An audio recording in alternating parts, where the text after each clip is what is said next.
All right, let's start.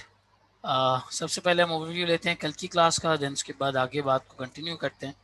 So basically कल हमने जो आइडिया स्टडी किया, जो एरिया स्टडी किया, that was basically the growth of dividends. अगर डिविडेंड्स की ग्रोथ हो तो आप किस तरीके से ओवरऑल लेवल पे मार्केट वैल्यू और कॉस्ट ऑफ इक्विटी कैलकुलेट करेंगे।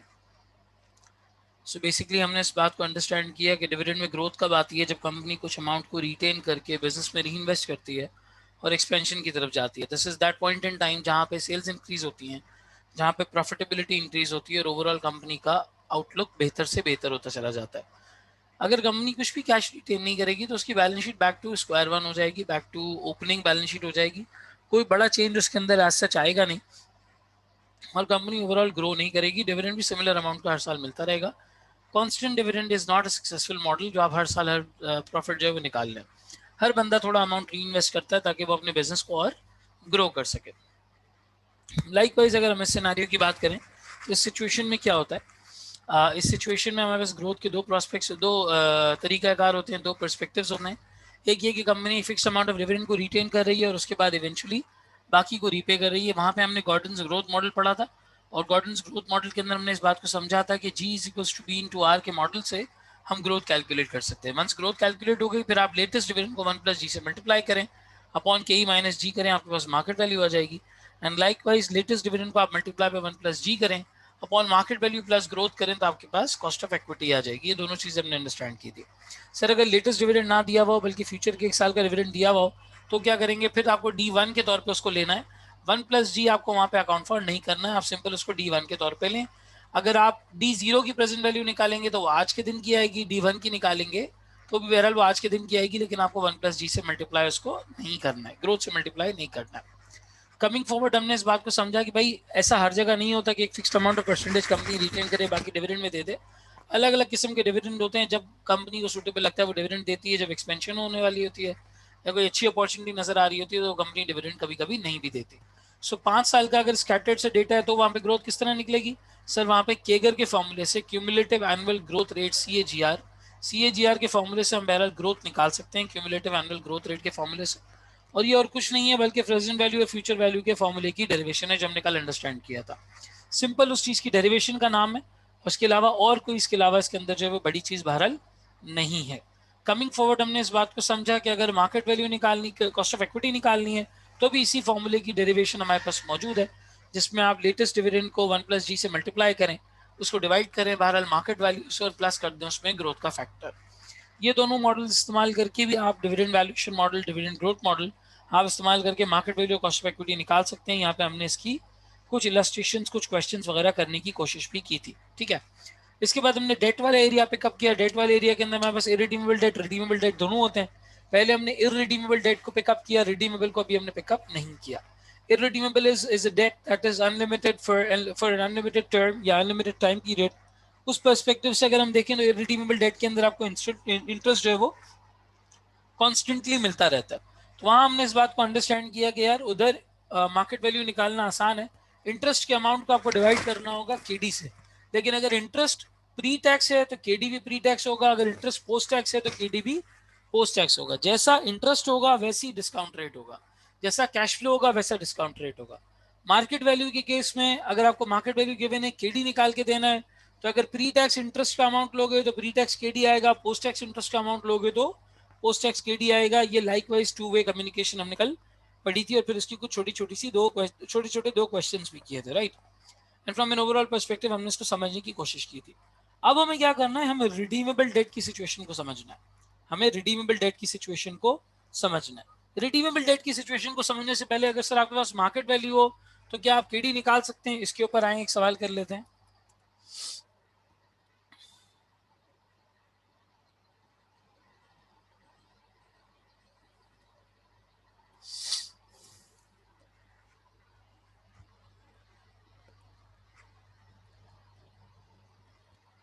चलिए सर, अब इस सिनेरियो के अंदर मेरे पास मार्केट वैल्यू मौजूद है, मुझे केडी निकालना है। मार्केट वैल्यू मौजूद है, मुझे केडी निकालना है। The coupon rate of interest on a companies irredeemable bonds, the coupon rate of interest on a companies irredeemable bonds, nominal value ₹100 each is 7%, coupon rate 7% है। And the market value of the bonds is 108.93। Market value जो bond की है 108.93 है। Tax rate company के ऊपर applicable है 30%। कहता है pre tax cost of debt भी निकाल के दो और post tax cost of debt भी निकाल के दो। ये दोनों सिचुएशंस है हमारे पास।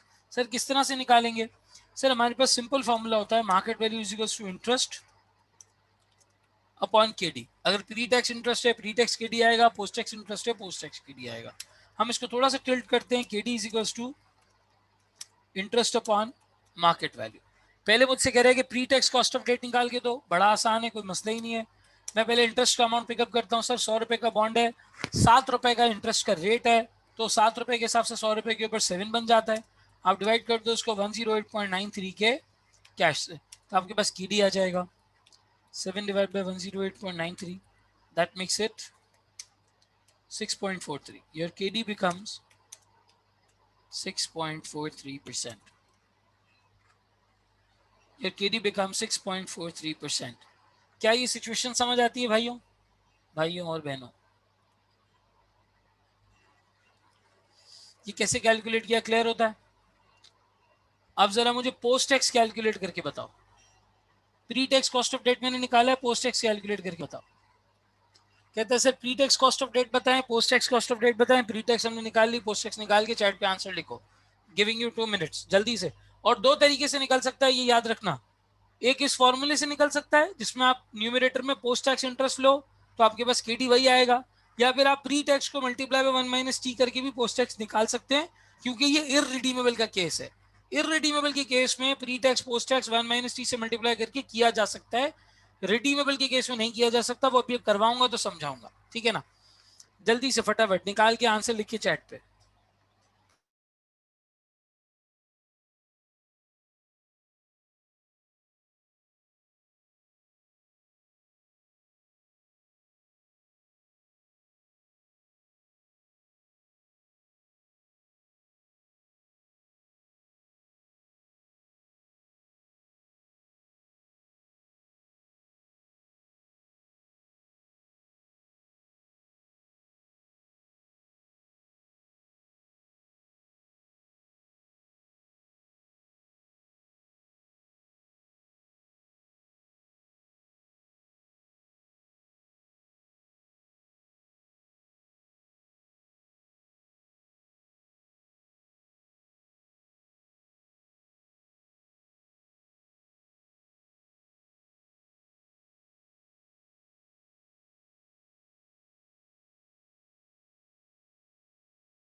सर एक आंसर आया 4.498। आए जरा इसको वेरीफाई कर लेते हैं। बड़ा आसान है सर, कोई मसला नहीं है इसके अंदर। सिंपल तरीके से आपके पास जो 7 आ रहा है इसको आप पोस्ट टैक्स कर दो, 7 मल्टीप्लाई बाय 1 - 30%, ठीक है?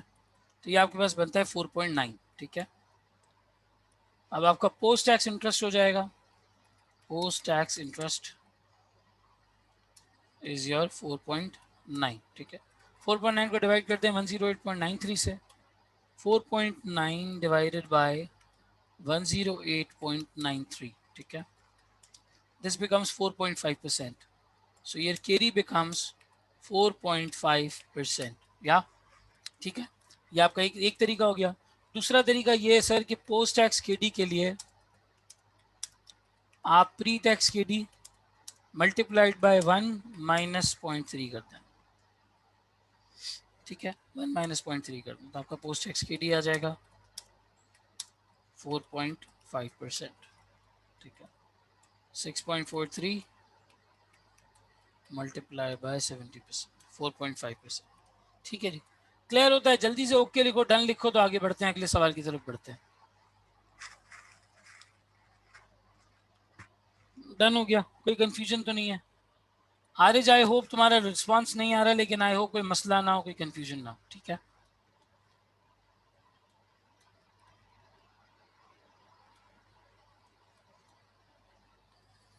क्लियर है? ठीक हो गया जी, ठीक हो गया।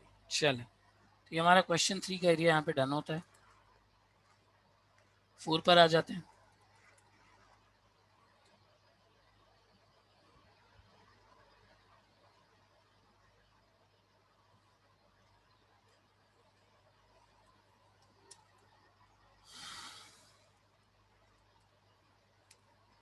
क्वेश्चन 4 में क्या कहता है?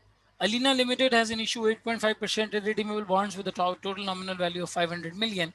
The market value of each 100 rupee bond is 105.72. Find the pre-tax cost of debt of the irredeemable bonds. 8.5% उन्होंने हमें क्या दे दिया जी? कूपन रेट दे दिया। 500 मिलियन का इनका टोटल अमाउंट है, नॉमिनल वैल्यू जो है वो 500 मिलियन है। So sir nominal value will be 500 million, ठीक है? इसके ऊपर अगर इंटरेस्ट देखते हैं at the rate of 8.5%,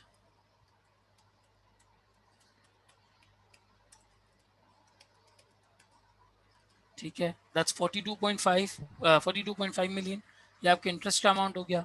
market value की अगर हम बात करें तो सर बड़ा आसान है। 500 मिलियन आपके पास है, 100 रुपी का एक बॉन्ड है। 500 मिलियन आपके पास है, 100 रुपी का एक बॉन्ड है, यानी टोटल आपके 1 मिलियन बॉन्ड्स हैं। टोटल आपके 1 मिलियन बॉन्ड्स हैं। आप हर बॉन्ड को मल्टीप्लाई कर दो 105.72 से, 105.72 से। सो 500 million divided by 100 multiplied by 105.72, 105.72, ठीक है?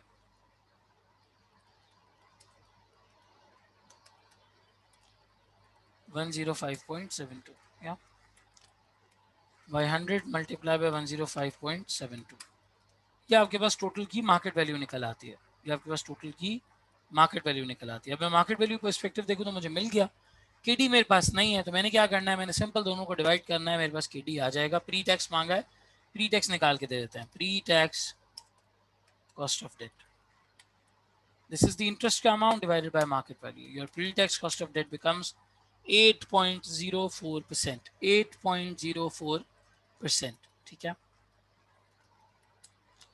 अगला सवाल सर क्वेश्चन 5 इसी की कंटिन्यूशन का है।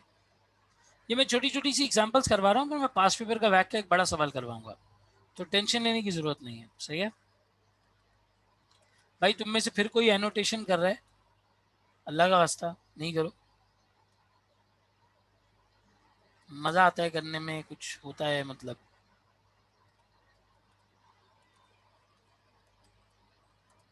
सर आज आवाम बहुत कम है।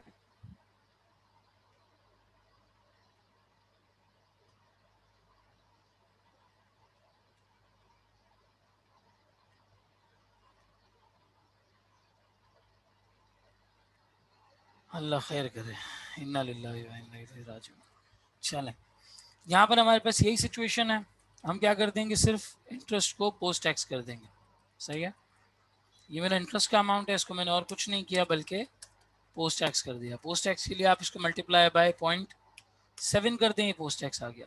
मार्केट वैल्यू आपकी वही स्टैंड करेगी। पोस्ट टैक्स केडी निकालने के लिए, पोस्ट टैक्स केडी निकालने के लिए आपको और कुछ नहीं करना, इस पोस्ट टैक्स इंटरेस्ट को डिवाइड कर देना है मार्केट वैल्यू से। पोस्ट टैक्स इंटरेस्ट को डिवाइड कर देना है मार्केट वैल्यू से। So your post tax interest divided by market value 5.63। ऐसे भी निकल सकता था और दूसरी तरीके से भी निकाला जा सकता था। अरीशा कहती है सर ईच बॉन्ड की मार्केट वैल्यू गिवन है। बिल्कुल गिवन है, उससे भी यही आंसर आएगा, कोई मसला नहीं है। वैसे कर लो, ऐसे कर लो, आंसर सेम आना है। मैंने एक तरीका था वो करके दिखा दिया। पहले हम हमेशा सिंगल बॉन्ड की कैलकुलेशन करते थे, कभी एग्जाम में इस तरह आ जाए तो ये भी आपको पता होना चाहिए कि टोटल वैल्यू है तो उस पर किस तरह से करेंगे। सिंपल कुछ भी नहीं करना, टोटल नॉमिनल वैल्यू उठानी है जो बैलेंस शीट वैल्यू है, मल्टीप्लाई बाय रेट करना है, नॉमिनल इंटरेस्ट का अमाउंट बन जाएगा। समझ आया?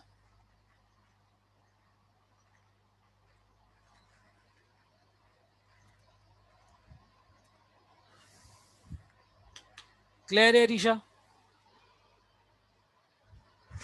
आप ईच बॉन्ड से करके नंबर ऑफ बॉन्ड से मल्टीप्लाई कर दें तो भी टोटल मार्केट वैल्यू यही बननी है, या टोटल सॉरी आपका जो इंटरेस्ट रेट है वो यही बनना है। सही है? आंसर सेम नहीं आ रहा, ऐसा कैसे हो सकता है? Not possible.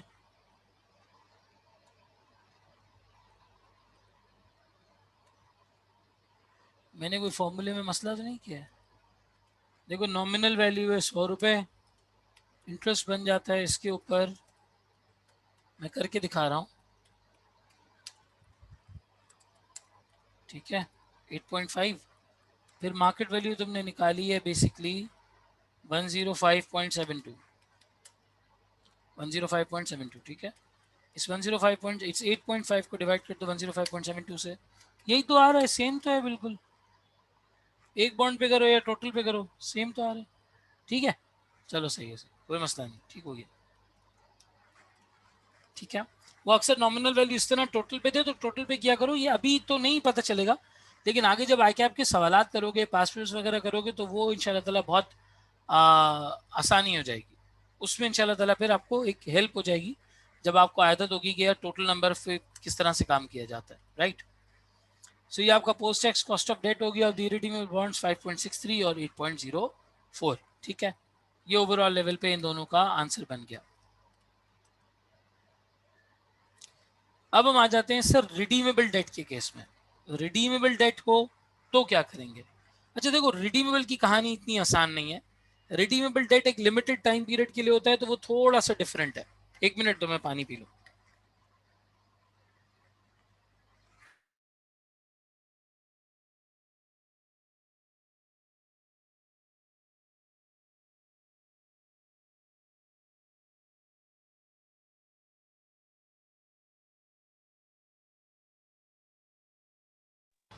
ठीक है जी। सो ये हमारी शीट हो जाती है इररिडीमेबल डेट, और यहाँ हो जाती है रिडीमेबल डेट, ठीक है। आइए जरा अब रिडीमेबल डेट को समझते हैं। Sir redeemable debt is a bit different than redeemable debt is a bit different than irredeemable debt. इसके अंदर क्या होता है आपके पास? सर एक लिमिटेड टाइम होता है, एक लिमिटेड टर्म होती है।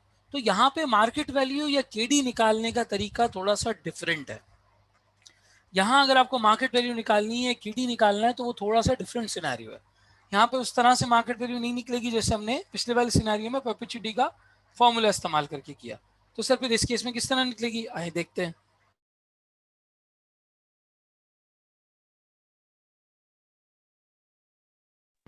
Let's take an example of a bond. इसकी टर्म है लेट्स से 5, ठीक है। 5 years is the term. Face value of the bond is say 1000, ठीक है।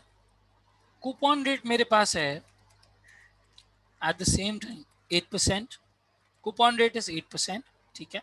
1000 रुपीज की फेस वैल्यू है। रिडेम्पशन वैल्यू, ये रिडीम होगा लेट्स से 1000 रुपीज पे, रिडीम होगा 1000 रुपीज पे। आज ये कंपनी ये बॉन्ड इशू करने की बात कर रही है और हमें कहा जा रहा है भाई बताओ इसकी मार्केट वैल्यू कितनी होगी। हमें कहा जा रहा है भाई बताओ इसकी मार्केट वैल्यू कितनी होगी। हमारा पहला सवाल ये होगा भाई सिमिलर बॉन्ड पे क्या रेट मिल रहा है। जो सिमिलर बॉन्ड पे रेट मिल रहा होता है उसको बोलते हैं lenders required rate of return. ये कहलाता है lenders required rate of return. इसको आप कहते हैं प्री टैक्स केडी। ये कहलाता है प्री टैक्स केडी, ठीक है ना। Lenders required rate of return, this is your pre tax KD. मान लो मार्केट में चलती फिरते मिलती जुलती मार्केट में चलती फिरते इस तरह के जो इंस्ट्रूमेंट्स हैं इनके ऊपर तकरीबन 9% का रिटर्न मिलता है, तकरीबन 9% का रिटर्न मिलता है। आपसे कहा जाता है यार मार्केट वैल्यू निकालो, तो इसका मार्केट वैल्यू निकालने का जो सलीका होगा तरीका होगा वो उस तरह से नहीं होगा कि आप जो है वो इंटरेस्ट और मार्केट वैल्यू का जो परपेचुइटी वाला फॉर्मूला इररिडीमेबल यूज करे थे वो करें। ये थोड़ा सा डिफरेंट सिनेरियो है। इसके अंदर हम क्या करेंगे, इसके अंदर हम कैश फ्लोज इसके प्लॉट करेंगे।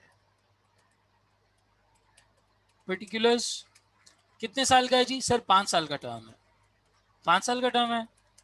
ईयर 1,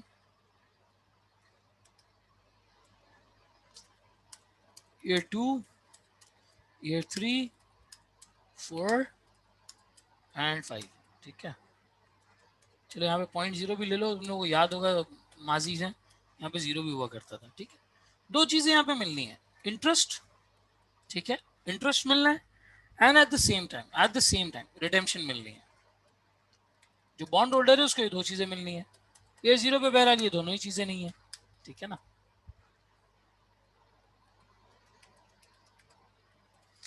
ईयर 0 पे ये दोनों ही चीज़ें नहीं है। फिर उसके बाद ईयर 1 की बात करूं तो इंटरेस्ट मिलना है, फेस वैल्यू 1000, इसके ऊपर मिलेगा 8%। ठीक है, 80 रुपये। ये 80 रुपये आपको 5 साल तक मिलेंगे। अग्रीड हो गया सर? इसके अलावा सर, इसके अलावा आपको रिडेम्पशन मिलेगी 5वें साल के एंड पे, वो मिलेगी 1000 रुपीज़ की, वो मिलेगी 1000 रुपीज़ की। तो अगर मैं यहाँ पे नेट कैश फ्लो कैलकुलेट करना सीखूँ करूँ, C F means cash flow, तो सिचुएशन क्या बनती है सर? मार्केट वैल्यू निकालने का जो बेहतरीन तरीका होता है वो होता है present value of the earning. Earning क्या क्या है? 80 रुपए की 5 अर्निंग्स ये है, और 1000 रुपए का अमाउंट आपका प्रिंसिपल रीपेमेंट के तौर पे रिडेम्पशन में वापस मिल रहा है। ये नेट कैश फ्लो है। आप यहाँ निकालो present value at the rate of 9%। Sir ये 9% प्री टैक्स है, प्री टैक्स केडी है, तो इंटरेस्ट भी मैंने प्री टैक्स लिया है। अगर मुझे पोस्ट टैक्स केडी यहाँ गिवन होता तो मैं इंटरेस्ट भी पोस्ट टैक्स केडी लेता। ठीक है, मैंने प्री टैक्स लिया, multiplied by 1 plus 0.09 raise to the power 0 raise to the power -1 raise to the power -2 -3 -4 and -5। ठीक है, ये आपकी प्रेजेंट वैल्यू बन गई।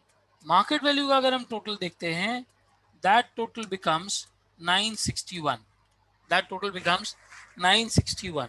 इस बॉन्ड को आज मार्केट में अगर मैं देना चाहूं तो 961 में ये मुझसे कोई खरीद लेगा। कंपनी अगर इशू करना चाहे तो 961 में कंपनी से बैरल खरीद लिया जाएगा, 961 में बैरल कंपनी से खरीद लिया जाएगा। एग्जाम में वो तुम्हें प्री टैक्स केडी देगा कभी कभी और तुमसे मार्केट वैल्यू कैलकुलेट करवाएगा। एग्जाम में वो तुम्हें कभी कभी प्री टैक्स केडी देगा और तुमसे मार्केट वैल्यू कैलकुलेट करवाएगा। ठीक है ना, मार्केट वैल्यू कैलकुलेट करवाएगा। मार्केट वैल्यू कैलकुलेट करने का सबसे आसान तरीका ये सिंपल, आप कैश फ्लोज को पिकअप करो, कैश फ्लोज को पिकअप करके ओवरऑल लेवल पे मार्केट रेट से डिस्काउंट करो, मार्केट रेट से डिस्काउंट करोगे, आपके पास बॉन्ड की मार्केट वैल्यू आ जाएगी, आपके पास बॉन्ड की मार्केट वैल्यू आ जाएगी। ठीक है, समझ में आती है बात? जी सर बिल्कुल समझ में आती है बात। अब एग्जाम में ट्विस्ट क्या होता है, रिडीमेबल के केस में, रिडीमेबल डेट के केस में जो डिफरेंट मामला है वो पोस्ट टैक्स केडी का है। आप उसको 1 - t करके पोस्ट टैक्स नहीं कर सकते। ठीक है ना, यू कैन नॉट, ये याद रख लो note, you can not multiply pre tax KD with 1 - t and get post tax KD. ये नहीं हो सकता, this is not possible in the case of what, in the case of redeemable debt. Yellow से highlight कर रहा हूं, अपने पास mark करके लिख लेना इसको। आप किसी भी सूरत ये काम बहरहाल नहीं कर सकते in the case of redeemable debt, redeemable debt के केस में this cannot happen in the case of redeemable debt. ठीक है ना, क्यों सर, ऐसा क्यों होता है कि रिडीमेबल डेट में आप ये चीज नहीं कर सकते? देखो रिडीमेबल डेट में मसला ये है कि ये जो 80 है ना, ये 5, ये तो तुम पोस्ट टैक्स कर दोगे, इसको मल्टीप्लाई बाय 1 - t करोगे, पोस्ट टैक्स हो जाएगा, बिल्कुल हो जाएगा, मसला ही नहीं। लेकिन जो असल इशू हमारे पास आता है वो ये जो रिडेम्पशन के 1000 रुपीज है ना, उसमें आता है। ये जो रिडेम्पशन के 1000 रुपीज तुम्हें नजर आ रहे हैं ना, ये 1000 रुपीज के ऊपर टैक्स की इम्प्लीकेशन नहीं है। यानी अगर ये 1000 ना होते, 1020 होते, 1030 होते, 1050 होते, तो तुम इसे पोस्ट टैक्स करते वक्त 1 - t से मल्टीप्लाई नहीं करते। क्योंकि हमारे यहाँ पाकिस्तान में रिडेम्पशन के ऊपर अगर आप कोई प्रीमियम भी अगर पे कर रहे हो, रिडेम्पशन के ऊपर अगर आप कोई प्रीमियम भी पे कर रहे हो, लेट्स से फॉर एग्जांपल मैं कहता हूँ भाई ये जो रिडेम्पशन होगी 1010 रुपए पे होगी, ठीक है, और मैंने यहाँ पे इसको 1010 कर दिया, मार्केट वैल्यू कितनी बन गई? 968 बन गई। अभी जो 10 रुपए मैंने यहाँ पे एक्स्ट्रा दिए ना रिडेम्पशन में, फाइनेंशियल मैनेजमेंट की किताबें कहती हैं भाई ये इंटरेस्ट ही है, ये एक तरीके से तुमने अपने बॉन्ड होल्डर को फायदा पहुंचाया, ये इंटरेस्ट की फॉर्म है। लेकिन हमारी इनकम टैक्स अथॉरिटी कहती है नहीं, ये इंटरेस्ट नहीं है, ये रीपेमेंट है। वो रीपेमेंट को इंटरेस्ट के उसमें जुमरे में क्लासिफाई ही नहीं करते। इसीलिए ये जो 1 माइनस टी वाला फॉर्मूला है ना कि प्री टैक्स को 1 माइनस टी से मल्टीप्लाई कर दो तो पोस्ट टैक्स आ जाएगा, ये रिडीमेबल के केस में नहीं चलता, क्योंकि यहाँ पे एक डिफरेंस आ जाता है। डिफरेंस ये आता है कि इंटरेस्ट के तो सारे कैश फ्लोज को पोस्ट टैक्स करते हैं हम, लेकिन रिडेम्पशन के कैश फ्लोज को पोस्ट टैक्स बहरहाल नहीं करते। अगर तुम 1 माइनस टी से मल्टीप्लाई कर दोगे तो ये ऐसे जैसे तुमने रिडेम्पशन के अमाउंट को भी बेसिकली पोस्ट टैक्स कर दिया। हालांकि रिडेम्पशन का अमाउंट इनकम टैक्स वालों के एवज बिल्कुल सेम रहता है, वो उसके ऊपर कोई किस्म का इंटरेस्ट का डिडक्शन हमें नहीं देते। अगर हम रिडेम्पशन में 10 रुपए ज्यादा दे दें, वो बोलेंगे सर ये इंटरेस्ट नहीं है, ये आपने प्रिंसिपल रीपे किया है, हम आपको इसको एज ए एक्सपेंस अलाउड नहीं करते। चूंकि वो एज एन एक्सपेंस हमें अलाउड नहीं करते, तो फिर पोस्ट टैक्स केडी निकालने का जो वो तरीका है 1 माइनस टी वाला, उसमें और अब जो तरीका मैं तुम्हें सिखाऊंगा उसमें दोनों में फर्क आता है। तो फिर सर पोस्ट टैक्स केडी किस तरह निकाला जाता है? ये पोस्ट टैक्स केडी फिर किस तरीके से निकाला जाता है?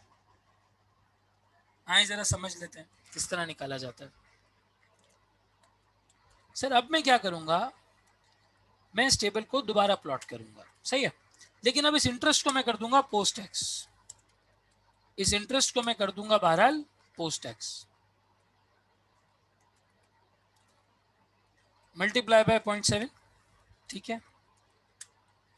यहाँ एक अजम्पशन और लिख लो, tax rate is 30%, tax rate is 30%, 56 कर लिया।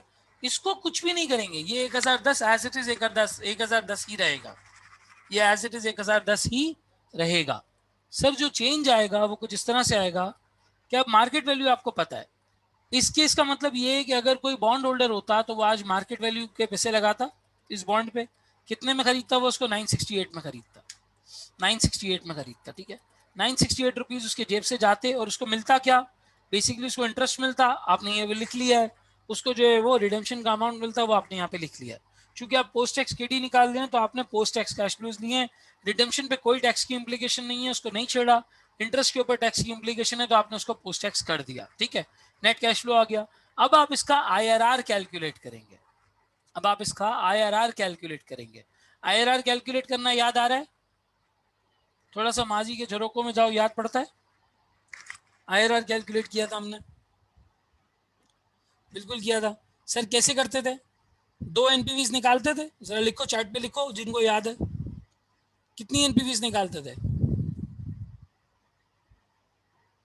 सर दो निकालते थे, एक पॉजिटिव होती थी एक नेगेटिव होती थी, ऐसा ही है, एक नेगेटिव एक पॉजिटिव, और फिर उसको कहाँ लेके जाते थे सर? इंटरपोलेशन के फॉर्मूला में लेके जाते थे। पता नहीं इंटरपोलेशन कहते हैं या एक्स्ट्रापोलेशन कहते हैं, इसके फॉर्मूले में लेके जाते थे जो लीनियर इक्वेशन बेस्ड है। इस फॉर्मूले में एंटर करते थे तो हमारे पास IRR आ जाता था। निकालो इस नेट कैश फ्लो का IRR निकालो फटाफट, एवरीवन कैलकुलेट करो, देखते हैं कितना याद है। इस नेट कैश फ्लो का IRR कैलकुलेट करो।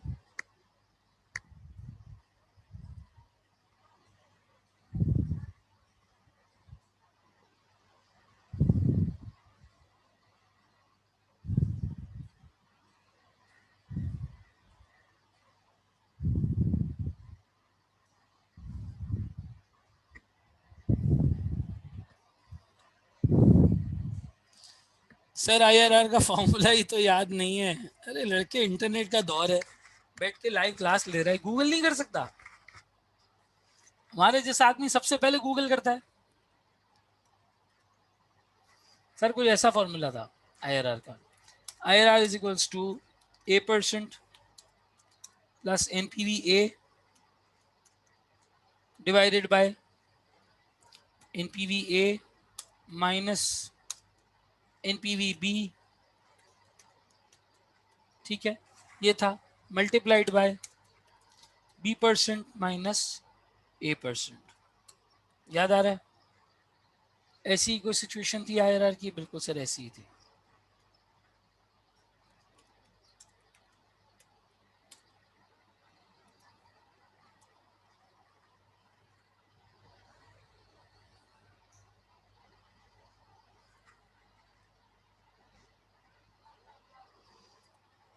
A% plus NPVA upon NPVA minus NPVB into B% minus A%। इस हिसाब से सॉल्व करो जल्दी से और बताओ IRR कितना आ रहा है। फटाफट, everyone would do, everyone.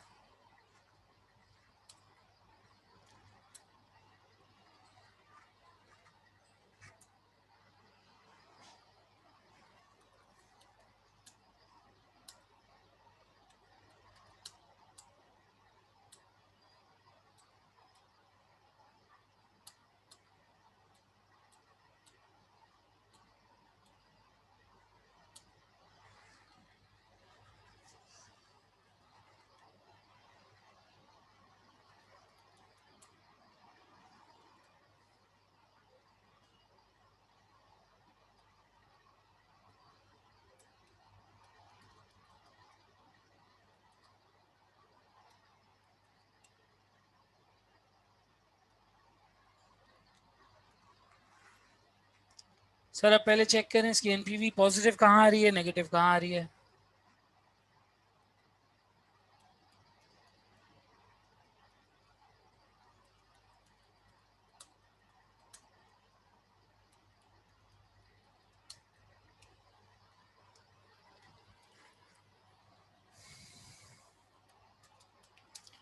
Present value eight 10% निकालो. एक्सेल में तो जल्दी निकल आते हैं फौरन से, लेकिन मैं एक दफ़ा निकाल के दिखा देता हूँ.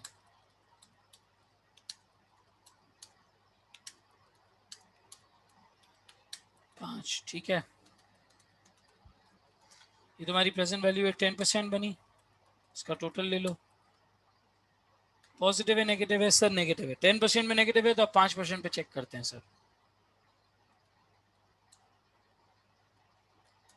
PV at 5%.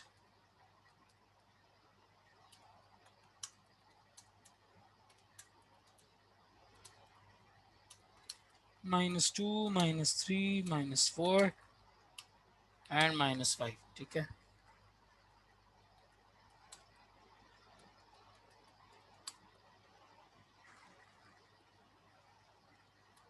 $66 and 128. PV at 10%, PV at 5%. एक पॉजिटिव आ गया, एक नेगेटिव आ गया. बिल्कुल सर आ गया. एक पॉजिटिव है, एक नेगेटिव है. तो आईआरआर का फॉर्मूला क्या हो जाएगा sir? IRR is equals to, मैं ए रखता हूँ उसको जो पॉजिटिव है, बी रखता हूँ उसको जो नेगेटिव है. ठीक है. 5% प्लस, फर्क नहीं पड़ता, आप चेंज भी कर सकते हो, कोई ऐसा मसला नहीं है. ठीक है. एनपीवी ए अगर देखें तो 66 है. 66 को डिवाइड कर दें आप. 66 माइनस, अच्छा माइनस माइनस प्लस हो जाएगा. एनपीवी बी इज माइनस में. ये चलो ऐसे करके दिखा देते हैं. 66 minus bracket minus 128 bracket close, बड़ा ब्रैकेट क्लोज. ठीक है. Multiplied by at the same time b% minus a% यानी 10% माइनस 5%. ठीक है. यहाँ आके आपका आईआरआर कैलकुलेट हो जाता है. जल्दी से कैलकुलेट करें और मुझे बताएं क्या आंसर.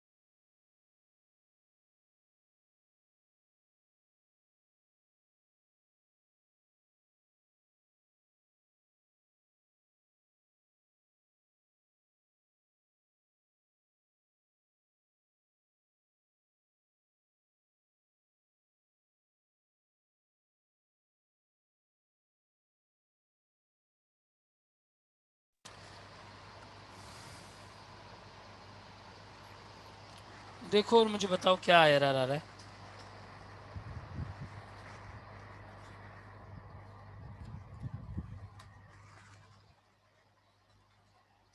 5.25. लड़के आर यू श्योर?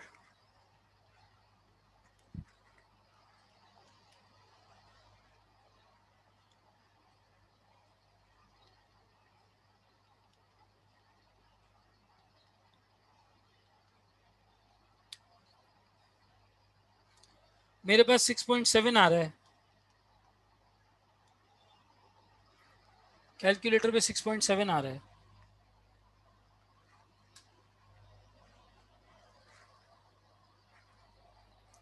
अरे ये जो फ्रैक्शन है ना, NPV A upon NPV A minus NPV B, ये पहले b% माइनस a% से मल्टीप्लाई होगा, बाद में a% इसमें ऐड होगा. तुम पहले ऐड तो नहीं कर रहे हो?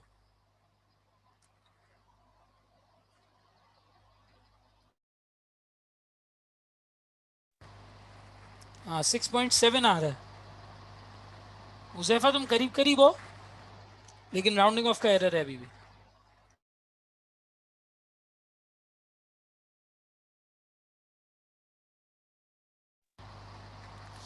एक्सेल कितना दे रहा है, एक्सेल से पूछते हैं।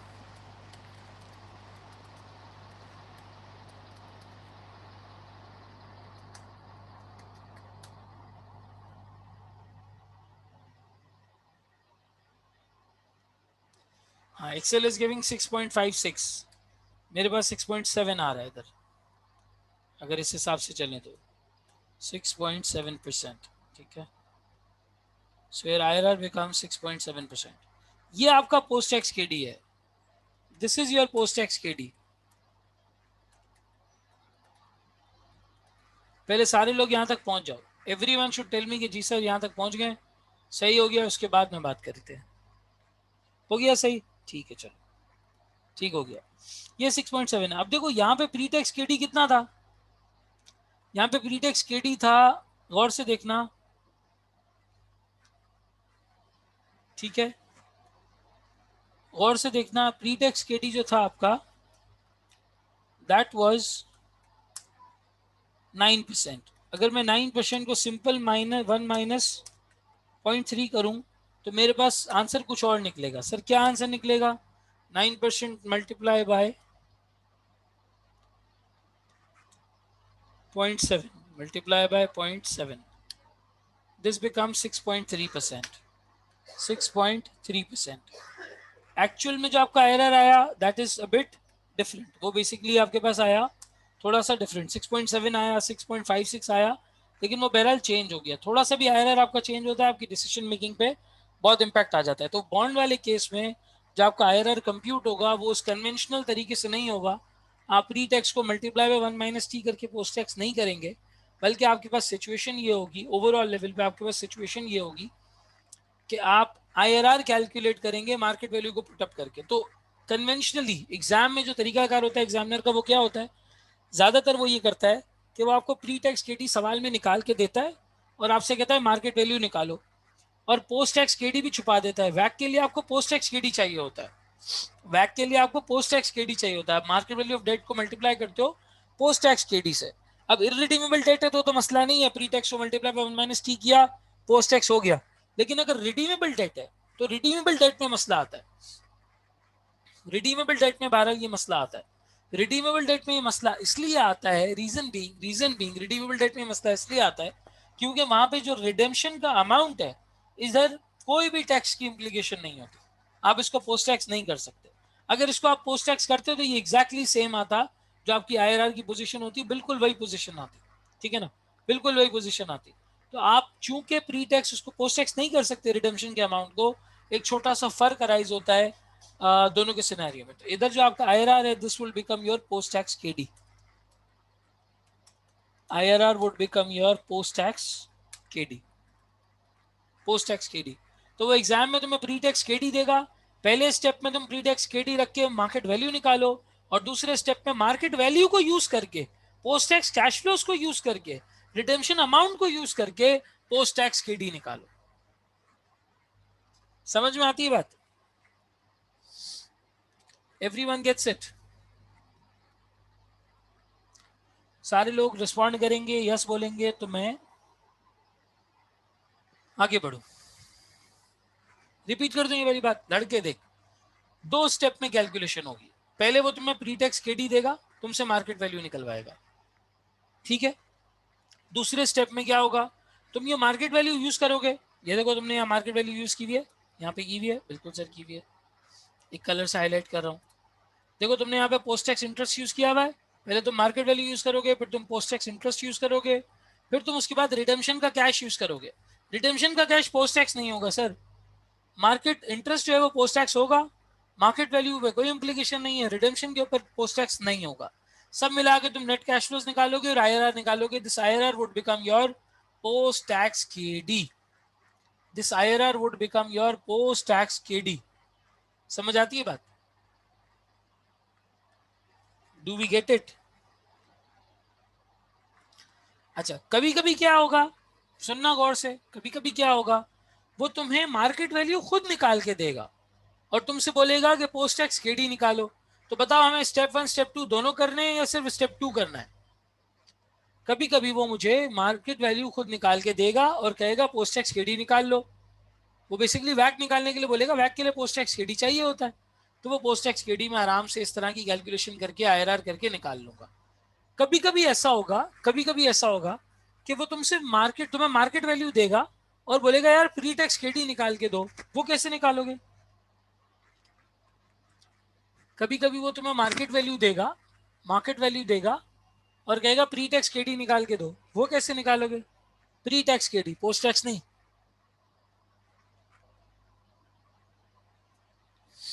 उसमें क्या करेंगे?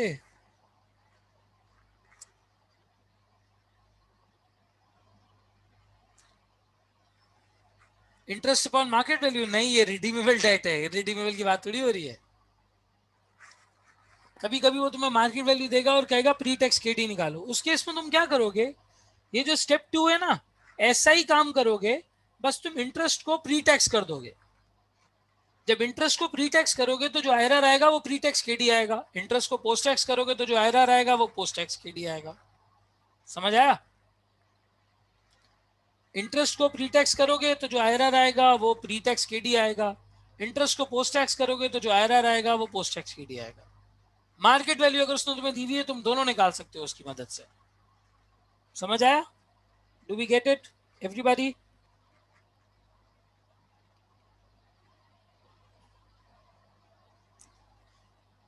अच्छा, कभी कभी क्या करेगा, कभी कभी पोस्ट टैक्स केडी देगा, पोस्ट टैक्स केडी देगा और कहेगा मार्केट वैल्यू निकाल दो। तब क्या करोगे?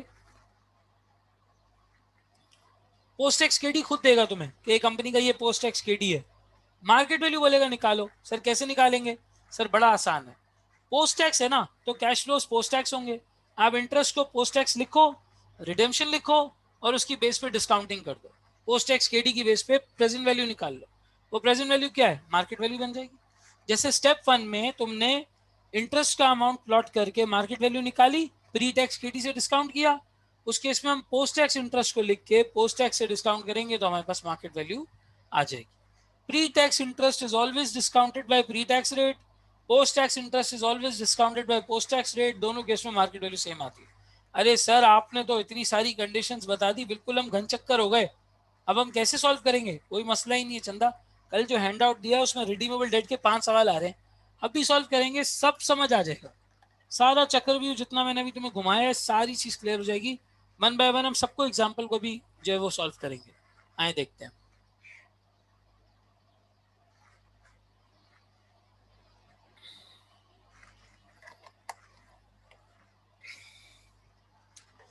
नहीं हुजैफा, इररिडीमेबल डेट में लाइफ टाइम अर्निंग होती है, लाइफ टाइम इंटरेस्ट आता है, तो वहां पे परपिचुटी वाला फॉर्मूला इस्तेमाल किया जा सकता है और वहां तुम सॉल्व कर सकते हो।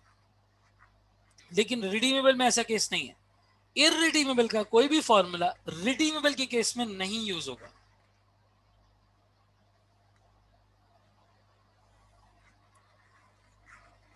ठीक है, अब आओ जरा हैंड आउट में जो क्वेश्चन दिए मैं वो देता हूँ। आज मैंने एक जगह पे जाना है बहुत ज़रूरी, तो मैं इंशाल्लाह तुम लोग को 5:30 तक 5:35 तक ऑफ दे दूंगा। बस हम ये हैंड आउट के क्वेश्चंस करते हैं, फिर मैं तुम्हें आज ऑफ दे देता हूँ। इस वीक में इंशाल्लाह सीए फाइनल वालों के एग्ज़ाम्स हैं, यानी कि कल से, वीक से मतलब कल से, कल मंडे से सीए फाइनल वालों के एग्ज़ाम्स हैं। अगर आपके कोई सीनियर्स हैं तो उनको बेस्ट ऑफ लक ज़रूर विश कीजिएगा। और प्रॉबेबली आई डोंट नो कैसा होता है या नहीं, प्रॉबेबली ऐसा होगा कि जो कमिंग वीकेंड है ना, पेपर्स के बाद वाला वीकेंड, इस पर तुम्हारी कोई क्लास नहीं होगी। फिर जब पेपर्स जो लोग देख के आ जाएंगे ना, उनके साथ फिर एक कंबाइन क्लास शुरू होगी, उनके साथ कंबाइन बैच शुरू होगा। तो हो सकता है कि कमिंग वीकेंड तुम्हारी कोई क्लास ना हो, इस Friday Saturday Sunday party scene हो एटलीस्ट बीएफडी की तरफ से। ये भी कंफर्म नहीं है, कंफर्म हो जाए तो वो करना, खुशी मनाना। अभी खुशी ना मनाओ, अभी सिर्फ अनअर्न बुक कर लो, जब अनाउंस हो जाए तो अर्न बुक कर लेना, यानी इनकम बुक कर लेना छुट्टी की। तो बहरहाल इस तरह का सिनेरियो है। और जब पेपर्स दे के लोग आ जाएंगे जो उनको बीएफडी स्टार्ट करना है, तो फिर इनके साथ इंशाल्लाह ताला एक नया बैच बन जाएगा। ठीक है, चलें जी आए। A company has issued 7% loan stock having a nominal value of 100 per bond. एक कंपनी है वो 7% लोन स्टॉक इशू करती है, यानी कि बॉन्ड इशू करती है, इसकी नॉमिनल वैल्यू है 100 रुपए। Annual interest has just been paid and the bonds will be redeemed at par after 4 years। 4 साल अभी बाकी है इस बॉन्ड को रिडीम होने में। सर जितने साल बाकी है हमें तो वो देखने होते हैं जितना इंटरेस्ट मिलेगा। फिर क्या कहते हैं, lenders required rate of return is 8.14। Lenders required rate of return कह रहा है भाई है ये प्री टैक्स केडी है पोस्ट टैक्स केडी है, मुझे ये बताओ। कंपनी के पर्सपेक्टिव से पोस्ट टैक्स होता है क्योंकि कंपनी को टैक्स का बेनिफिट मिलता है। जो सामने वाला लेंडर है उसको तो पूरा इंटरेस्ट चाहिए होता है, उसका पर्सपेक्टिव हमेशा प्री टैक्स का होता है। सर एक्सेलेंट, उसका पर्सपेक्टिव हमेशा प्री टैक्स का होता है। जो लेंडर का रिक्वायर्ड रेट ऑफ रिटर्न है दैट इज 8.14, वो प्री टैक्स है। The tax rate applicable to the company is 30%। Company को जो टैक्स रेट एप्लीकेबल है that is 30%। Calculate the market value of the loan stock, calculate the post tax loan stock cost for the company. पहले तुमसे कह रहा है कि market value निकालो, फिर तुमसे कह रहा है कि पोस्ट टैक्स केडी निकालो। आए सर वही फॉर्मूला होगा 4 साल की जहां तक बात की जा रही है।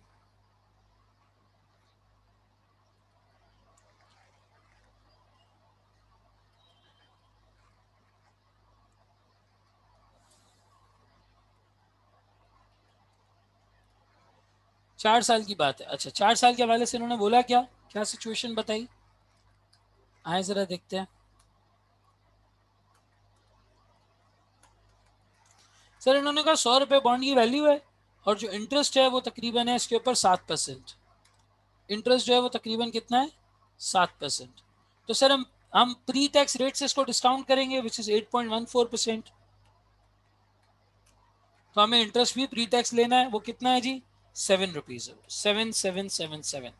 100 रुपए के ऊपर 7 रुपए का इंटरेस्ट 7%। या रिडेम्पशन कितने पे होगी, sir will be redeemed at par. जुमले में लिखा हुआ है, जुमला कहता है will be redeemed at par after 4 years। At par, par का मतलब हमारे पास क्या सिचुएशन बनती है, 100 रुपए बनती है। ठीक है, ये हमारा नेट कैश फ्लो बनता है 107। इसकी प्रेजेंट वैल्यू निकाल लो तुम 8.14 पे, मार्केट वैल्यू आ जाएगी। सर इधर पोस्ट टैक्स केडी दिया होता तो फिर इंटरेस्ट को पोस्ट टैक्स देते। Post tax cash flows post tax KD से डिस्काउंट होंगे, pre tax cash flows pre tax KD से डिस्काउंट होंगे, right. This multiply by 1 plus 0.0814 raised to the power 0, raised to the power minus 1, raised to the power minus 2, raised to the power minus 3 and raised to the power minus 4।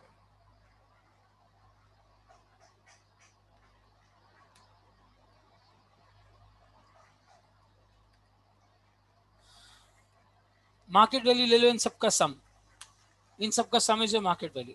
96.24 इसकी market value होनी चाहिए, 96.24 इसकी market value बहरहाल होनी चाहिए। Sir अगर ये मुझे पोस्ट टैक्स केडी दे देता तो मैं पोस्ट टैक्स कैश फ्लो से डिस्काउंट करता।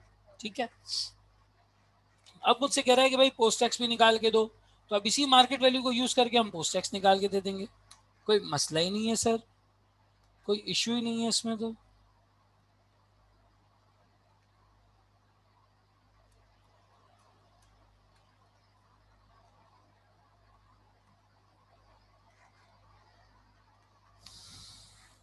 सबसे पहले आप यहाँ पे मार्केट वैल्यू को प्लेस करो, वो कितनी है सर 96.24, 96.24। इंटरेस्ट को इस दफा पोस्ट टैक्स कर दो, 7 मल्टीप्लाई बाय 1 माइनस 30%, 1 माइनस 30%, 4.9 आपका पोस्ट टैक्स इंटरेस्ट बन गया। रिडेम्पशन आपका सेम है, नेट कैश फ्लो आप चेंज कर दो और अब आप इसका IRR कंप्यूट कर लो। अब आप इसका IRR कंप्यूट कर लो।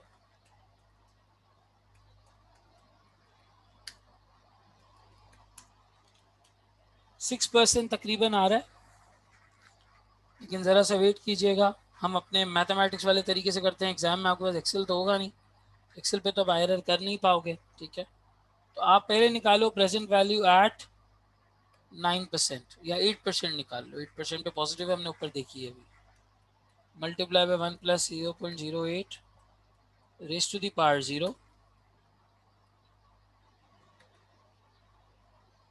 ठीक है, then raised to the power minus 1, then raised to the power minus 2, then raised to the power minus 3 and then raised to the power -4। ठीक है, तो ये आपकी प्रेजेंट वैल्यू 88% बन जाती है इन सबका सम। दिस इज नेगेटिव जी, बिल्कुल सर। तो आप कम कर लो, 4% पे कर लो इसी तरीके से। Now becomes 4%। ठीक है,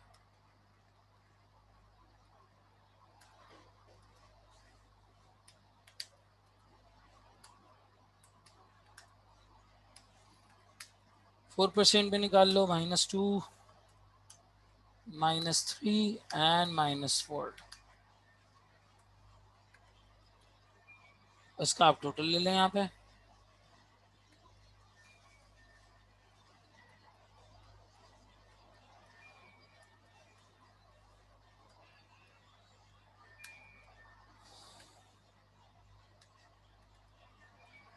सेवन, ये पॉजिटिव आ गई, वो नेगेटिव आ गई। दोनों पॉजिटिव नेगेटिव को लेके आप IRR निकाल लें।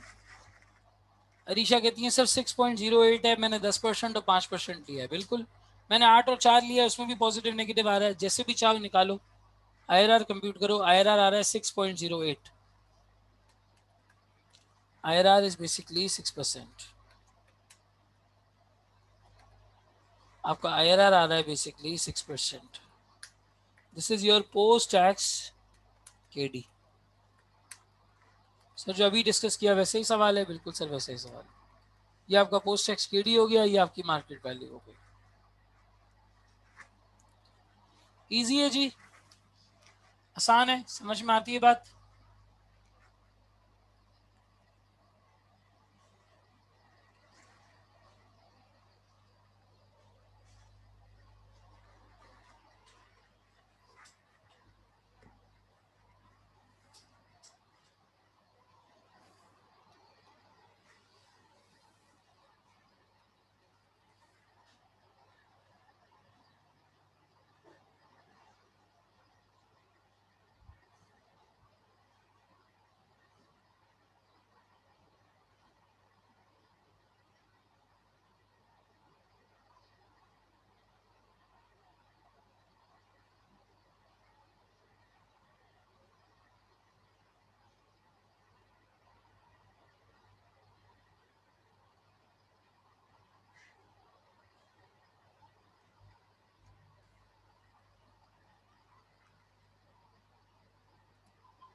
कंप्लीट हो जाए, आपका भी आंसर आ जाए तो मुझे बताइएगा।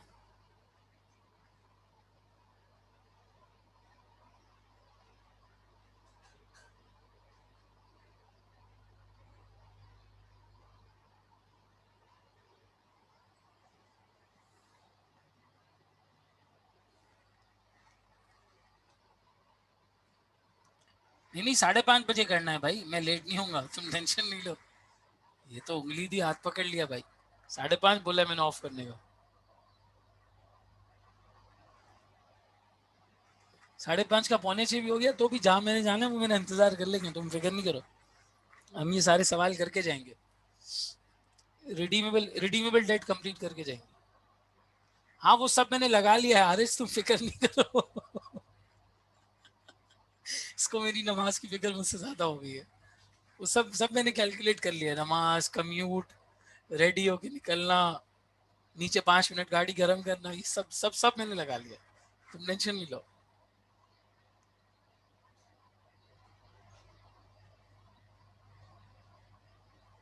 चलें जी, डन हो गया। नहीं नहीं, I am not making someone wait. I इंशाल्लाह reach on my time, don't worry about it. चले, समझ में आ गया। ये नेक्स्ट क्वेश्चन पे आते हैं।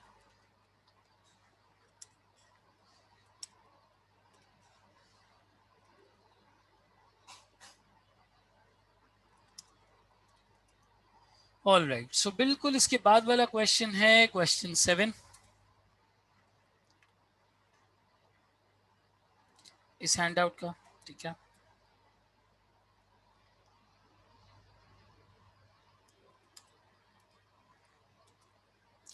अच्छा यहाँ पे कहते हैं company is issued 7% loan stock having nominal value of 100 per bond. Annual interest has been paid and the bonds will be redeemed at par at premium of 8%. या रिडेम्पशन वैल्यू चेंज हो गई है, the lenders required rate of return is 8.14 and the tax rate applicable to the company is 30%। मैं यहाँ पे point क्या तुम्हें बताने वाला था, बेसिकली ये सवाल इस तरह से क्यों बनाया है, दोनों सेम है, सिर्फ और सिर्फ रिडेम्पशन वैल्यू चेंज हो रही है। देखो इस केस में तुम्हारे पास जो 8.14 है, देखना जरा गौर से, 8.14% मल्टीप्लाई बाय 0.3 और सॉरी 0.7, ठीक है, ये तुम्हारे पास रिलेटिवली नंबर आता है, सॉरी 0.7%, 5.7 आता है, ठीक है। यहाँ पे 1 माइनस सी से मल्टीप्लाई करके वही एग्जैक्ट केस नहीं बनता। यही चीज सबसे ज्यादा ट्रिगर करती है प्रीमियम में, सबसे बड़ा डिफरेंस आता है जब आपके पास रिडेम्पशन में प्रीमियम मौजूद हो। सर एग्जैक्ट वही सिनेरियो अप्लाई होगा, सिर्फ यहाँ पे रिडेम्पशन का अमाउंट चेंज हो जाएगा। इस वाले केस में इंटरेस्ट हमारा कितना है, 8% है, सॉरी 7% है, 7 सही लिखा है। इधर सर 108 हो जाएगा, प्रीमियम 8% है, और आपकी मार्केट वैल्यू चेंज हो जाएगी 102। अगर मैं आईआरआर की बात करूं तो आईआरआर के लिए भी सर आपका सिनेरियो वही रहेगा, पोस्ट टैक्स इंटरेस्ट वही रहेगा, जो आपका रिडेम्पशन अमाउंट हो जाएगा वो हो जाएगा 108, ठीक है। तो यहाँ पे बेसिकली आपकी प्रेजेंट वैल्यूज चेंज हो जाएंगी और ये चेंज हो जाएगा आपका आईआरआर। देखो अगर तो 6.12 हो जाएगा इस केस में। तो बहरहाल से प्रीमियम वाले कॉन्सेप्ट को करने के लिए, टच अपॉन करने के लिए मैंने यहाँ पे इसको प्लेस किया था। अगर इसको कॉपी करना चाहो कर लो, समझ में आता है तो अपने पास एक छोटा सा नोट बना लो, फिर हम अगले सवाल पर आ जाते हैं। हो जाए तो डन लिखो, नेक्स्ट पर मूव करते हैं। कोई भी चेंज नहीं है सवाल में, सिर्फ रिडेम्पशन वैल्यू चेंज थी, सही है।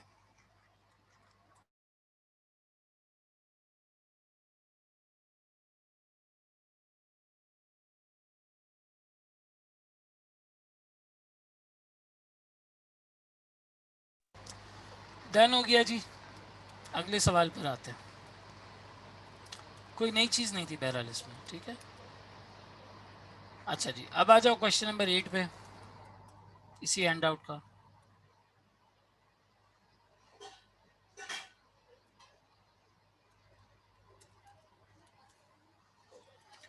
क्वेश्चन नंबर 8 के बारे में कहते हैं, Javed limited has in issue 7% bonds redeemable after 6 years. 6 साल के बाद जावेद लिमिटेड की जो बॉन्ड्स हैं रिडीमेबल, वो रिडीम होने वाले हैं, ठीक है। The bonds are redeemable at a 5% premium to the nominal value of 100 per bond, 105 पे रिडीम होंगे, and have a current market value of 104.5 per bond. Find the cost of debt of the redeemable bonds. ये आपसे कहता है कि आप इसकी cost of date compute करके दे दो, ठीक है, कॉस्ट ऑफ डेट कंप्यूट करके दे दो। लेकिन सर इसने सवाल में कहीं भी मुझे टैक्स रेट नहीं दिया, सवाल में इसने मुझे कहीं भी टैक्स रेट नहीं दिया, तो ये प्री टैक्स केडी मांग रहा होगा या पोस्ट टैक्स मांग रहा होगा? जल्दी से बताओ भाई, जल्दी से बताओ, प्री टैक्स मांग रहा होगा या पोस्ट टैक्स मांग रहा होगा? Will it be pre tax और post tax? Assuming post tax, क्यों अज्यूम कर रहे हो भाई? जब भी सवाल में टैक्स रेट ना दिया हुआ हो तो तुम उसको प्री टैक्स ही लोगे, बिल्कुल हाँ सही है। जब भी सवाल में टैक्स रेट नहीं है तो अपनी तरफ से टैक्स रेट अज्यूम मत कर लेना कि 30% अज्यूम कर लिया मैंने टैक्स रेट को। टैक्स नहीं दिया हुआ मतलब प्री टैक्स का सवाल है, पोस्ट टैक्स का नहीं है। अब इसने क्या किया, तुम्हें मार्केट वैल्यू दे दी और तुमसे प्री टैक्स केडी निकलवा रहा है। आओ जरा इसको कैलकुलेट करना सीखते हैं।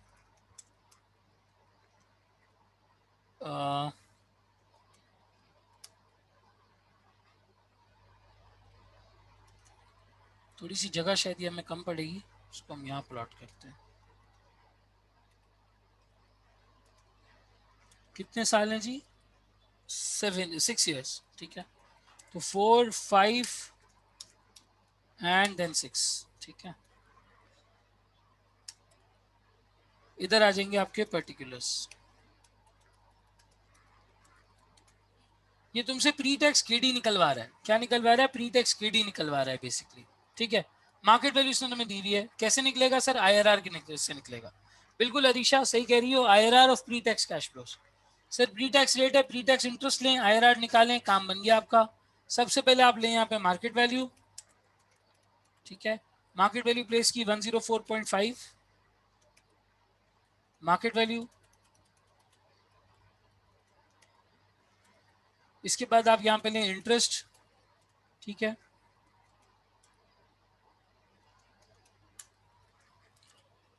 इंटरेस्ट कितना आपका 7% है 100 रुपीज़ के ऊपर, तो सर 7 रुपये आपको 6 साल तक इंटरेस्ट मिलेगा। और अगर मैं रिडेम्पशन की बात करूं, तो सर रिडेम्पशन अगर देखा जाए फ्रॉम एन ओवरऑल परस्पेक्टिव आपको मिलेंगे एट अ प्रीमियम ऑफ 5%, 105 रुपये मिलेंगे, 105 रुपये मिलेंगे। अग्रीड?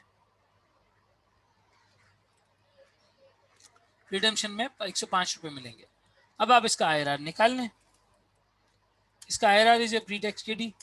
वो कौन सा रेट है जिसके ऊपर इतनी मार्केट वैल्यू ट्रेड हो रही है? सिंपल, वो IRR निकाल लेंगे हम, नेट कैश फ्लोस। ठीक है, अब आप इसका IRR कंप्यूट कर लो।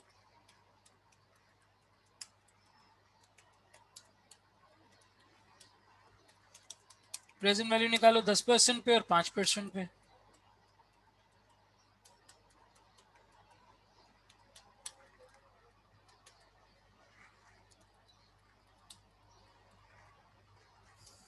-1, -2, -3, -4, -5 एंड -6।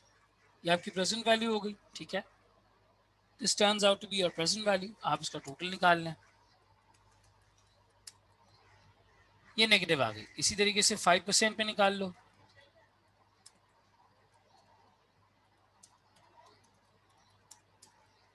-1,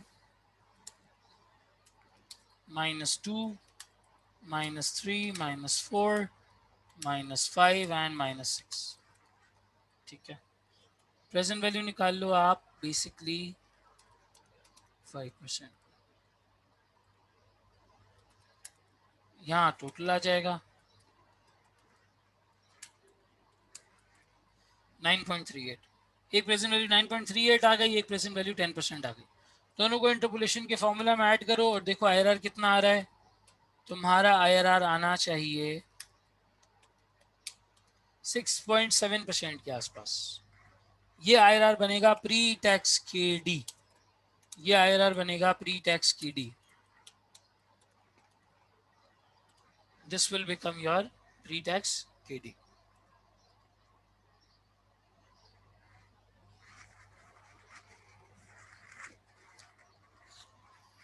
इसको सॉल्व करो, कोई कंफ्यूजन है तो पूछ लो।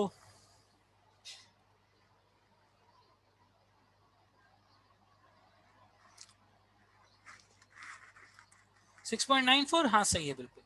थोड़ा बहुत राउंडिंग ऑफ का फर्क चलता है। 6.9, 6.8, 6.77, 6.75, 6.7 इवन समझ आता है। We can afford this much of difference.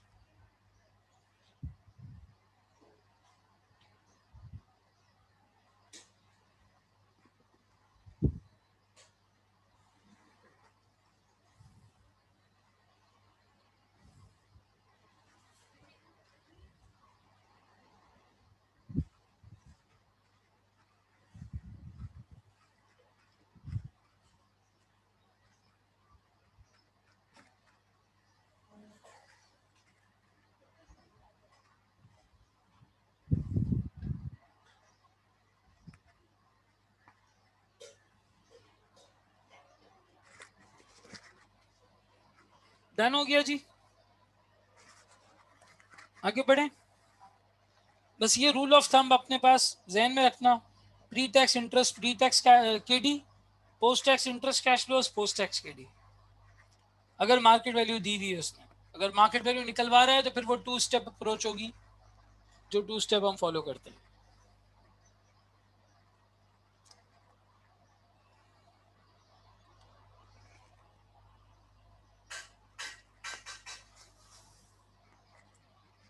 Huzaifa Ariz सही हो गया।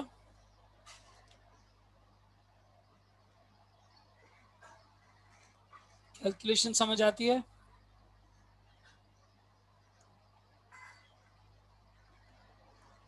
चलो ठीक है, सही है।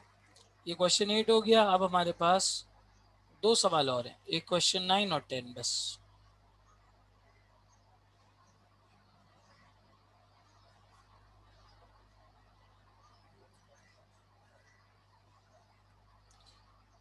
क्वेश्चन 9 में क्या कहता है? अगेन यही, Javed Limited has in issue 7% bonds redeemable after 6 years. The bonds are redeemable at a 5% premium to their nominal value per bond and have a current market value of 104.5 per bond. JL pays corporate tax at an annual rate of 30% per year. Find the post-tax cost of debt of the redeemable bond. Sir exactly यही सवाल है, सिर्फ tax rate दिया है उसने और post tax KD मांगा है। तो अब मैं क्या करूंगा, मैं पोस्ट टैक्स इंटरेस्ट रख के ये पूरी कैलकुलेशन दोबारा से कर दूंगा, लेकिन मेरा जो इंटरेस्ट होगा वो इस दफा पोस्ट टैक्स होगा, तो जो केडी आएगा वो भी पोस्ट टैक्स आएगा। ये क्वेश्चन 9। इधर इंटरेस्ट को पोस्ट टैक्स कर दो, 7 मल्टीप्लाई बाय 0.7, इसको 4.9 कर दो, ठीक है। और बाकी 105 तुम्हारा रिडम्पशन का अमाउंट 5% प्रीमियम पे वही रहेगा। नेट कैश फ्लोज आ जाएंगे, प्रेजेंट वैल्यू निकाल लो तुम इनकी 5% के ऊपर और लाइकवाइज 3% के ऊपर।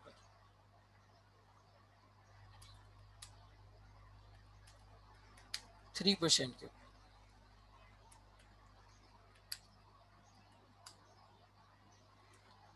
-1 -2 -3 -4 5 एंड देन 6। आसान आसान सी चीज़ें हैं यार, मुश्किल तो मैं कुछ पढ़ाता ही नहीं हूँ। 3% के ऊपर पॉजिटिव आ रही है प्रेजेंट वैल्यू, 5% के ऊपर नेगेटिव आ रही है, दोनों के दरमियान में कहीं आईआरआर है। कितना आईआरआर है जी? 4.76। ये क्या बन गया आपका? पोस्ट टैक्स केडी बन गया। पोस्ट टैक्स केडी बन गया। एग्जाम में वो इन्हीं तरह से पूछता है, कभी वो तुम्हें प्री टैक्स केडी दे के मार्केट वैल्यू निकलवाता है, कभी पोस्ट टैक्स केडी दे के मार्केट वैल्यू निकलवाता है, कभी मार्केट वैल्यू दे के pre tax KD post tax KD निकलवाता है। समझ में आती है ये चीज? 4.76%। Does everybody get it? Yes sir, ठीक है, चलिए बेहतरीन हो गया जी, बेहतरीन हो गया। अब आता है question number 10। Arisha, Uzaifa, were you able to solve this one as well? ये छोटी छोटी इलस्ट्रेशंस हैं। हाँ बिल्कुल, मैं वेट कर रहा हूँ, नो प्रॉब्लम, आप कैलकुलेट कर लें आराम से। तरीका कार सेम है, सिर्फ पोस्ट टैक्स इंटरेस्ट लेंगे तो पोस्ट टैक्स केडी आ जाएगा। प्री टैक्स लिया था मार्केट वैल्यू को पुट करके तो प्री टैक्स आया था। कोई जल्दी नहीं है, आराम से करो सॉल्व।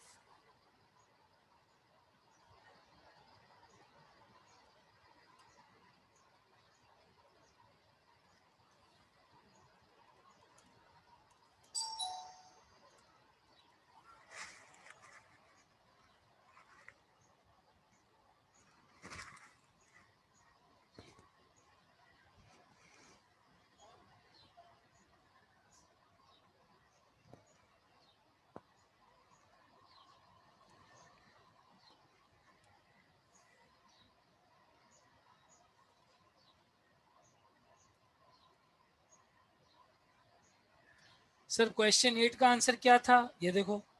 क्वेश्चन 8 का आईआरआर था 6.77। क्वेश्चन 8 का आईआरआर है। क्वेश्चन 9 का आईआरआर है 4.76। सेम सर्कमस्टेंसेज हैं, एक प्री टैक्स केडी है, एक पोस्ट टैक्स केडी है। दोनों तरीके से मैंने तुम्हें करके दिखा दिया कि अगर कोई चीज मांगता है तो किस तरह से होता है। जब हो जाए तो मुझे बताना, विल मूव फॉरवर्ड।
आरिज, तुमने कौन कौन से उसमें रजिस्टर करा लिए कि तुम सुबह से क्लास ले रहे हो?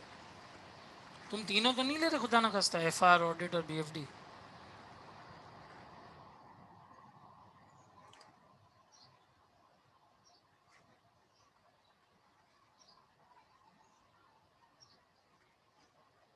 ठीक हो गया, चलो।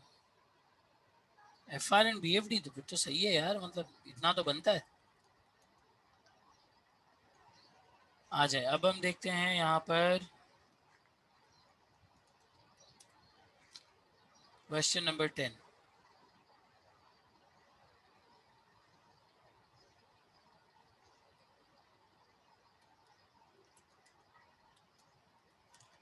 Dynamic company is financed by 7% bonds with a nominal value of rupees 100 per bond, which will be reduced or redeemed in 7 years at a discount of 2%, 98 rupees per redemption.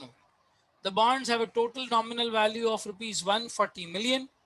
The rate required by the lenders is 6.8%, and the company is subject to a corporate tax rate of 30%.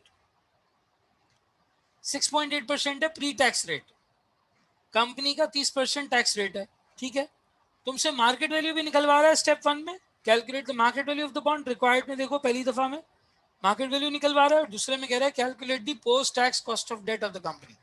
ये बिल्कुल वही scenario है जो हमने question 1 में किया, बिल्कुल exactly वही सिनेरियो है, ठीक है। हम इसको सॉल्व कर लेते हैं सर। दोनों स्टेप हम फॉलो करेंगे इसके। Question 9 and then comes question 10। कितने टाइम में होगा सर? 7 इयर्स में रिडेम्पशन होगी, 7 इयर्स में। तो 7 इयर्स के लिए जगह थोड़ी कम पड़ जाएगी।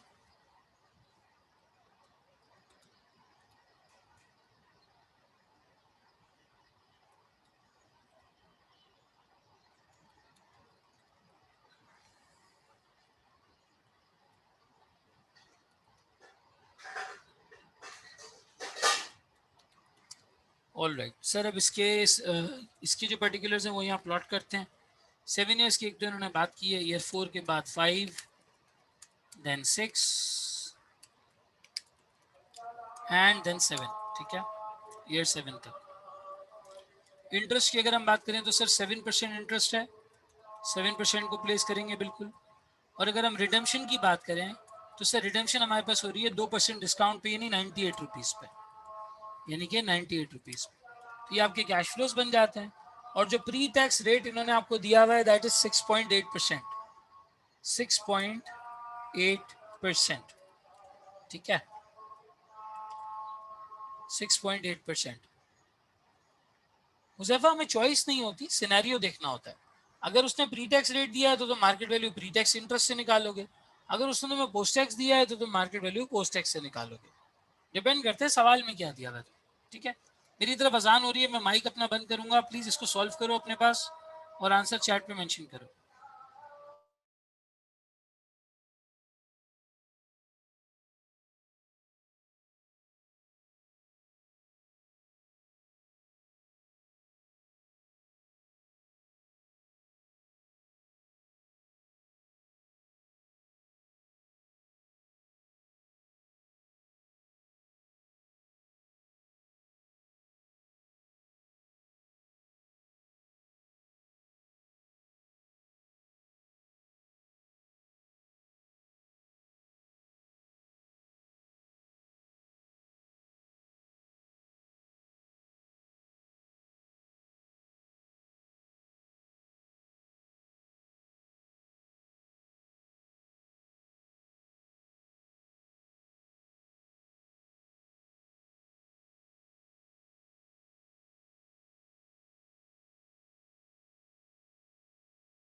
हुज़ैफ़ा, जो तुम सवाल पूछ रहे हो, इस सवाल में उन्होंने हमें पोस्ट टैक्स केडी निकाल के नहीं दिया है, निकलवाना है।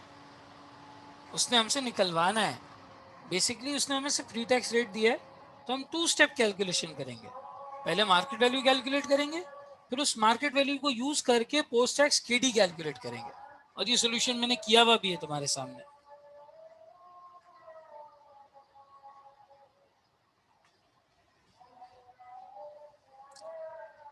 किया हुआ भी इसी तरीके से।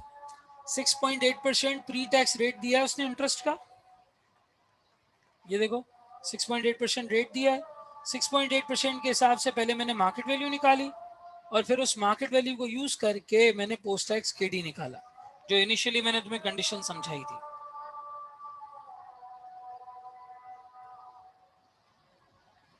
समझ आती है बात? ठीक है, ये सॉल्यूशन कंप्लीट कर लो। मोर और लेस यही वाली सिचुएशन क्वेश्चन 1 में, मतलब पहले क्वेश्चन में थी, जो 6 हमने किया था, और 10 में भी यही है। आज इसको यहीं तक रखते हैं, फिर इंशाल्लाह जो पेपर्स के बाद वाला बैच है और आप लोगों का जो बैच है, जो रिकॉर्डेड और लाइव दोनों पे जो स्टूडेंट्स हैं, वो फिर कंबाइन हो जाएंगे, साथ हो जाएंगे। आरएच कहते हैं sir market value 100 round of कर ली है। नहीं, राउंड ऑफ तो नहीं किया मैंने। ये देखो, 99.82 यूज किए मैंने। तुम्हें राउंड ऑफ करनी है तुम कर सकते हो, कोई मसला नहीं है इसमें। ऋषा कहती हैं sir post tax cash flow के मार्केट वैल्यू भी निकाल सकती है। समझ में नहीं आया सवाल।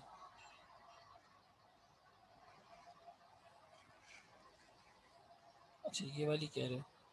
नहीं, वो मैंने राउंड ऑफ नहीं किए, वो अकाउंटिंग फॉर्मेट में डिजिट नहीं था, तो तुम्हें डेसिमल नजर नहीं आ रहे थे। ऋषा, आपका सवाल नहीं समझ में आया मुझे। PV at 4%, sir post tax cash flow से मार्केट वैल्यू निकाल सकते हैं? हाँ, अभी तो निकाल के बताया। देखो, ये वाला सवाल देखो।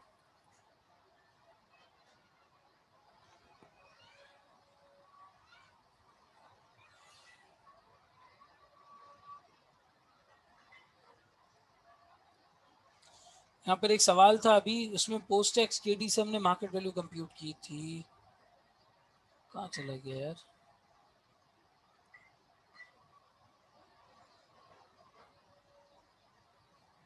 अच्छा चलो, वो नहीं है शायद। हाँ, बिल्कुल कर सकते हैं। देखो, पोस्ट टैक्स केडी अगर उसने आपको दिया हुआ है और आपसे मार्केट वैल्यू निकलवा रहा है, तो आप इंटरेस्ट को पोस्ट टैक्स प्लॉट करो, इंटरेस्ट को आप पोस्ट टैक्स प्लॉट करो, और आप पोस्ट टैक्स केडी से इसकी डिस्काउंटिंग कर दो, तो आपकी अब जो मार्केट वैल्यू निकल के आएगी वो सही निकल के आएगी। तो पोस्ट टैक्स केडी को पोस्ट टैक्स कैश फ्लो से डिस्काउंट कर दो, मार्केट वैल्यू निकल के आ जाएगी। अच्छा, पोस्ट टैक्स कैश फ्लो, जो पोस्ट टैक्स इंटरेस्ट है वो पोस्ट टैक्स कैश फ्लो ही तो है। जब हम पोस्ट टैक्स केडी से डिस्काउंट करने के लिए post tax cash flows plot करते हैं, तो उसमें क्या होता है? इंटरेस्ट ही होता है ना पोस्ट टैक्स। वो वही तो चीज है, same, it's one and the same thing. समझ आया? क्लियर होता है? मैं बताता हूँ, देखो, जब आपके पास सवाल में पोस्ट टैक्स केडी गिवन हो और एग्जामिनर का मार्केट वैल्यू निकाल के दो, तो आप क्या करोगे? आप पोस्ट टैक्स इंटरेस्ट के कैश फ्लोस प्लॉट करोगे। आप वो कैश फ्लोस प्लॉट करोगे जिसमें इंटरेस्ट पोस्ट टैक्स हुआ हुआ होगा। तो जब आप इंटरेस्ट को पोस्ट टैक्स कर दोगे, तो वो पोस्ट टैक्स कैश फ्लोस ही बन जाएंगे। उनका नाम ही पोस्ट टैक्स कैश फ्लोज है अब, क्योंकि उसमें आप इंटरेस्ट को पोस्ट टैक्स कर चुके हो। बाकी तो कोई चीज आप पोस्ट टैक्स करोगे नहीं, इंटरेस्ट ही करोगे ना, रिडम्पशन पे तो कोई इम्प्लीकेशन है नहीं। अब जो आपके कैश फ्लोज आए वो पोस्ट टैक्स कैश फ्लोज आए। उसने आपको पोस्ट टैक्स केडी दिया हुआ था, डिस्काउंट करो, डिस्काउंट करके मार्केट वैल्यू पे आ जाओ। डिस्काउंट करो, डिस्काउंट करके मार्केट वैल्यू पे आ जाओ।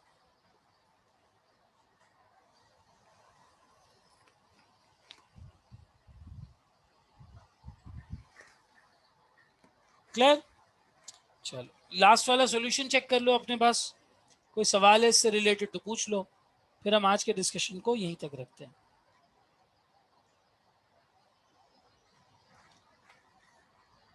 सॉल्यूशन देख लें आपके लास्ट वाला, कोई सवाल हो तो पूछ लें।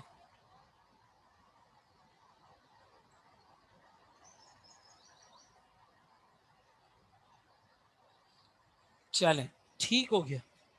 मैं ये एक्सेल फाइल आप लोगों के साथ शेयर कर रहा हूँ, ठीक है? Thank you so much.